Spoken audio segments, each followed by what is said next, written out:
Bismillahirrahmanirrahim. Assalamualaikum warahmatullahi wabarakatuh. Alhamdulillahirabbil alamin. Assalatu wassalamu ala asrofil anbiya'i wal mursalin Sayyidina wa maulana Muhammadin sallallahu alaihi wasallam wa ala alihi wa sahbihi ajmain, amma ba'du.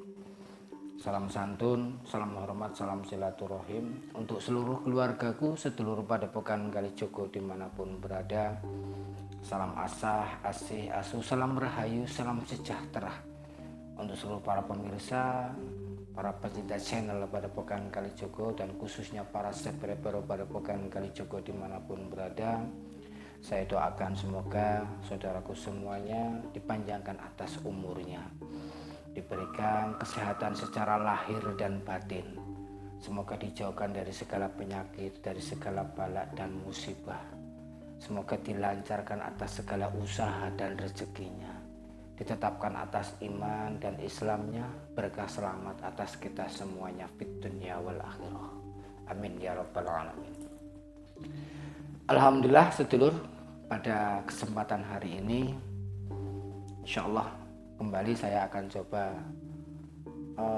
menunaikan atau mewedar sesuatu hal request yang telah masuk ke admin ataupun ke kolom komentar YouTube Padepokan Kalijogo yang ditujukan langsung kepada saya.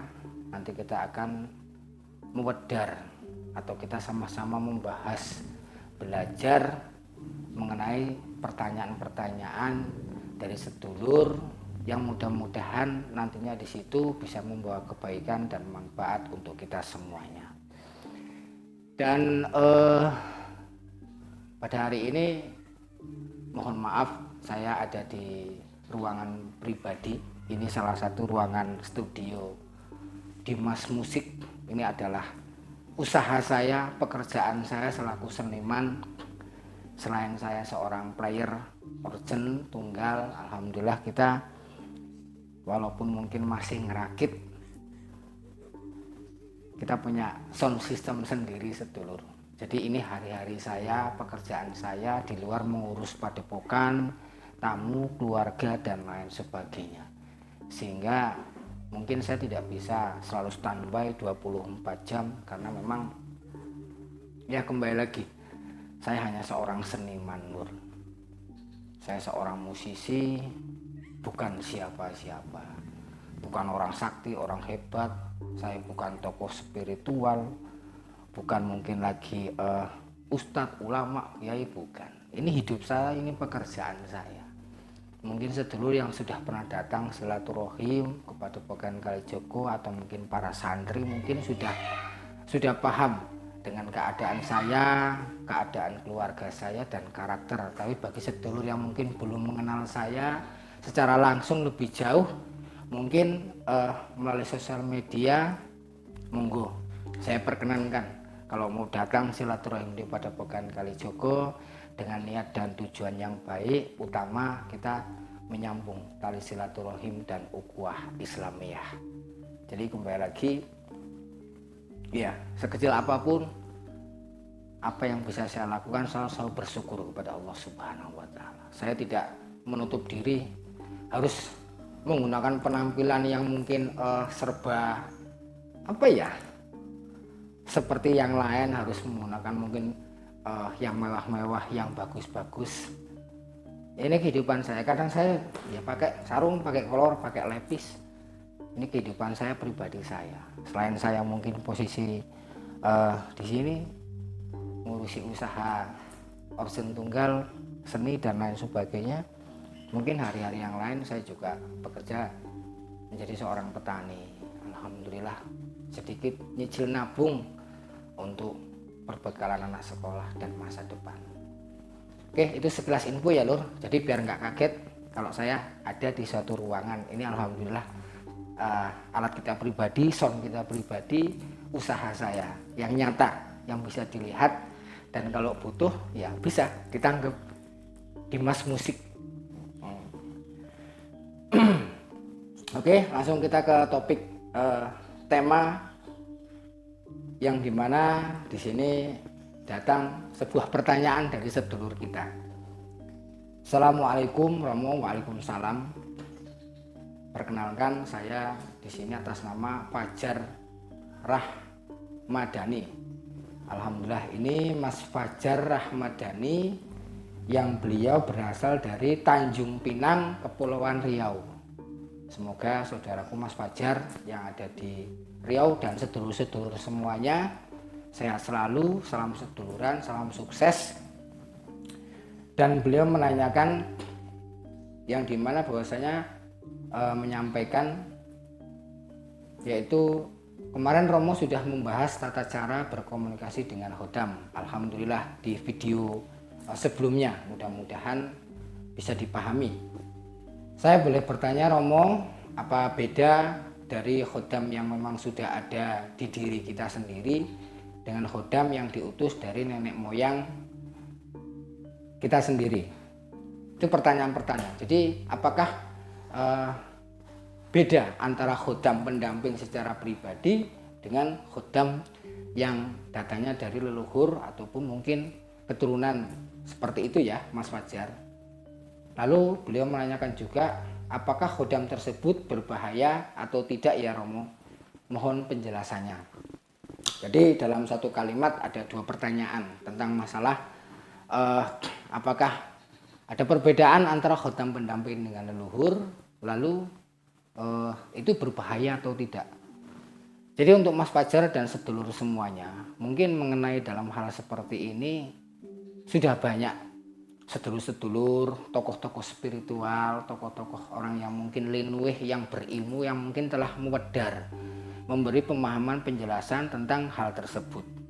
Tetapi karena ini pertanyaan dari Mas Fajar yang ditujukan kepada saya, insya Allah saya akan coba jawab sesuai dengan versi Padepokan Kalijogo dengan pengalaman saya. Kalaupun toh nanti ada sesuatu hal perbedaan satu sama lain, jangan menjadi sebuah perdebatan, karena setiap orang mempunyai cara, mempunyai proses, mempunyai lakon dan pengalaman masing-masing.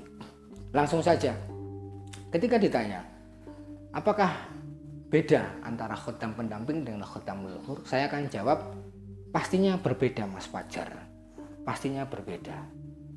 Dan kita akan coba bedah tentang masalah perbedaan tersebut.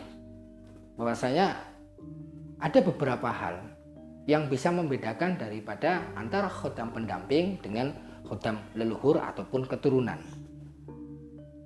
Jadi saya ambil beberapa poinnya saja agar sedulurku bisa mudah untuk menangkap dan memahami dan tidak gagal paham. Kita bahas dulu yang pertama tentang Khodam pendamping.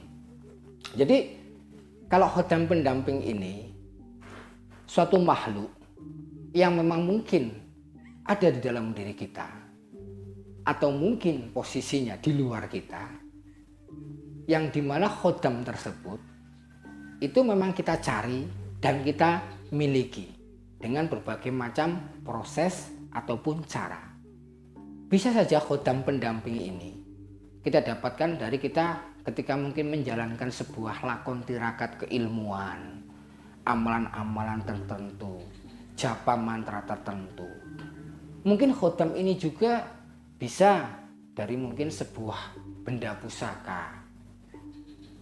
Ada juga mungkin Khodam pendamping ini datang karena kita melakukan lakon-lakon tirakat seperti puasa mutih, topo pendem, pati geni, dan lain sebagainya. Ada juga mungkin Khodam pendamping ini didapatkan itu mungkin dengan proses sesuatu hal yang lain yang secara tidak langsung itu memang bisa kita miliki. Jadi tentunya Khodam pendamping ini lebih secara ditujukan kepada yang menjalankan. Ada juga orang mendapatkan Khodam pendamping itu mungkin dari pengisian dari orang lain atau mungkin dari sosok guru, pembimbing dan lain sebagainya. Jadi di sini sebagai objek utama adalah pelakunya, kitanya. Jadi ketika kita mendapatkan daripada Khodam tersebut ada sebuah proses yang dimana bisa saja kita dapatkan dari mungkin Khodam tersebut dari pusaka atau mungkin dari keilmuan, dari tirakatan, dari pengisian, dan lain sebagainya. Ini tentang khodam pendamping ya, Mas Fajar. Jadi harus ada lakon-lakon tertentu, ada proses yang harus dilakukan. Jadi tidak langsung secara tiba-tiba kita langsung mendapatkan. Seperti itu.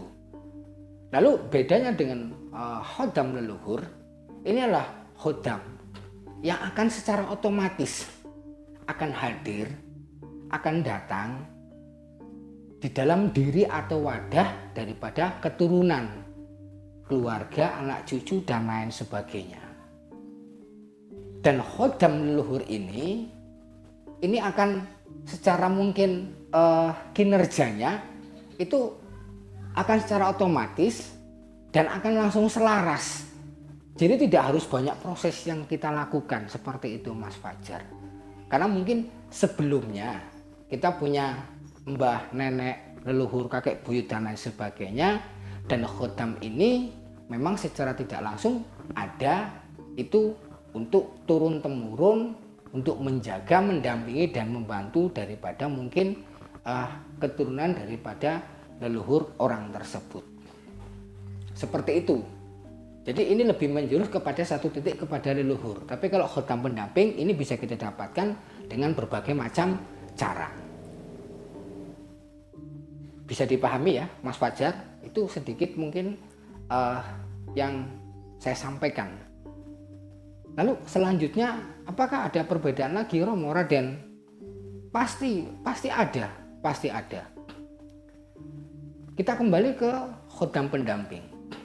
Kalau kita mempunyai khodam pendamping yang kita dapatkan secara kita mungkin dapat pengisian, mungkin kita punya suatu benda, atau kita mengamalkan sesuatu, dan lain sebagainya, itu akan berfungsi dan bekerja hanya kepada kita yang mengamalkan, atau yang mempunyai, atau yang menjalani. Jadi ini kalau dibilang mungkin lebih khusus secara pribadi. Jadi ketika kita ada teman, saudara, kerabat, keluarga, dan lain sebagainya, khodam tersebut itu tidak akan memberikan signal atau tidak akan respect. Jadi dia akan aktif melakukan tugasnya, membantu tuanya secara mungkin pribadi. Begitu ya, Mas Fajar. Tetapi kalau khodam leluhur ini sifatnya, kinerjanya, sistem makhluknya ini fleksibel. Dia akan membantu daripada secara umum keturunan, keluarga daripada mungkin leluhur tersebut. Jadi mungkin sifatnya lebih jamak atau mungkin banyak, makmum. Seperti itu. Jadi tanpa kita harus melakukan proses-proses yang begitu rumit dan lain sebagainya, secara otomatis, secara fleksibel, ini khodam leluhur ini itu akan hadir, akan datang, dan mungkin akan membantu daripada keluarga, keturunan orang tersebut atau dari leluhur tersebut. Jadi langsung secara otomatis, kinerjanya seperti itu. Lalu apakah ada perbedaan lagi, Romo Raden? Ada juga, ada. Bahwasanya kalau khodam pendamping yang kita miliki, entah mungkin dari amalan, entah itu mungkin dari pusaka, entah dari pengisian, atau mungkin dari hal-hal yang lain, itu secara tidak langsung energinya itu sedikit agresif dan susah terkadang kita kontrol seperti itu, karena itu tergantung daripada pembawaan si pelaku atau yang mengamalkannya. Jadi ketika kita mungkin energi powernya lagi besar dan lain sebagainya, maka mungkin khodam itu akan besar juga. Begitupun sebaliknya. Jadi itu khodam pendamping seperti itu.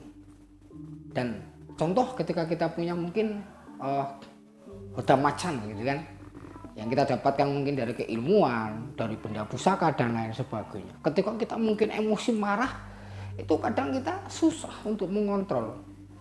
Karena bisa jadi khodam ini itu energinya lebih besar. Jadi kita 2 kali lipat, sehingga terkadang itu tidak bisa kita kontrol atas semuanya. Begitu. Lalu tapi kalau bedanya dengan khodam keturunan atau leluhur, ini sebesar apapun khodam ini, dia itu akan mudah terkontrol, akan mudah menyelaraskan dengan tuanya.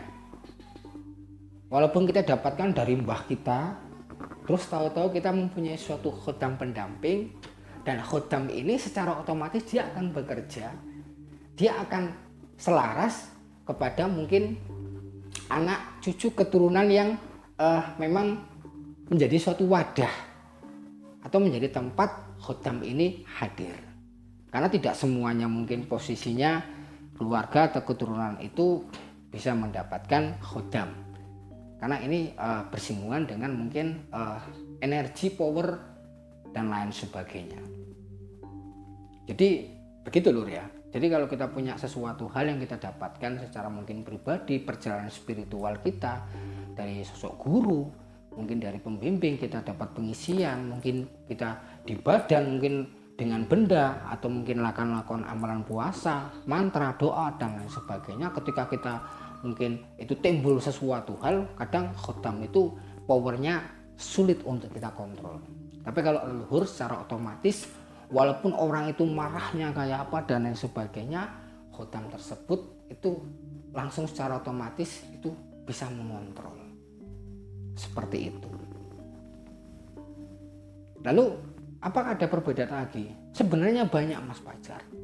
Saya contohkan lagi bahwasanya khodam pendamping ini itu kalau kita mungkin dapatkan secara mungkin dengan proses-proses keilmuan, amalan, dari pusaka, dari pengisian, itu cenderung susah untuk dikontrol. Susah untuk dikontrol.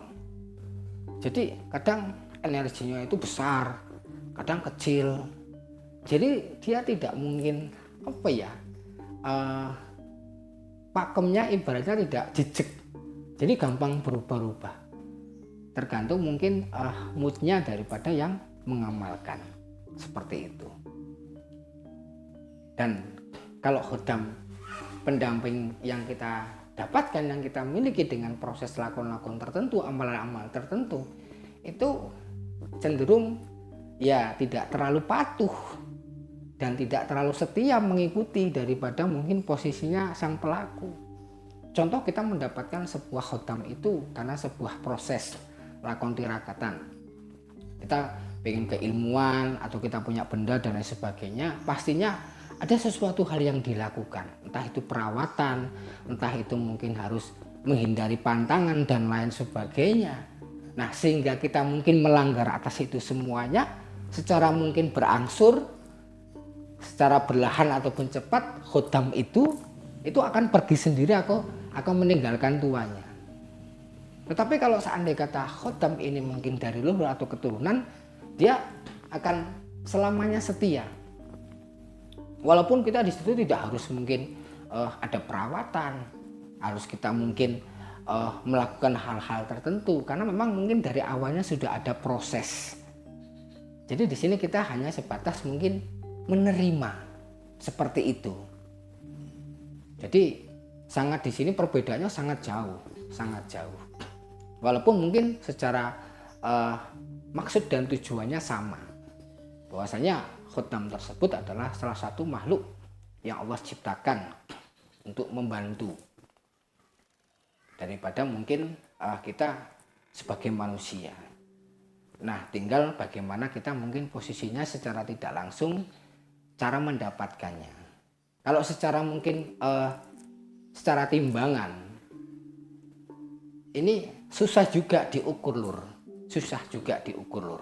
Karena kalau kita khodam secara pendamping, secara pribadi, itu kan bisa kita tentukan.